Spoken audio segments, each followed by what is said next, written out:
Magandang umaga, ngayon po ay araw ng Lunes, August 14, 2023. Update po muli sa lagay ng panahon.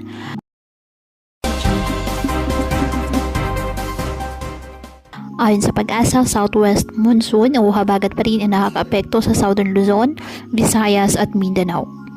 Sa kasalukuyan, wala pong binabantayan o namamataang sama ng panahon, low pressure area o bagyo sa loob po ng ating Philippine Area of Responsibility. Wala ring nakataas na gale warnings anumang baybayin ng ating karagatan, kung kaya malayang makapamalaot ang ating mga kababayang mangingisda at may maliliit na sasakyang pandagat. Ngayong araw, ang Bicol Region, Visayas, Zamboanga Peninsula, Northern Mindanao, Caraga, Lanao del Sur, and the northern portion of Palawan, asahan po ang maulap na kalangitan ni may kalat-kalat na pag-ulan at thunderstorms dahil sa habagat. At ang Metro Manila at nalalabing bahagi ng bansa, bahagyang maulap hanggang sa maulap na halangitan with isolated rain showers or thunderstorms dahil pa rin sa habagat at localized thunderstorms.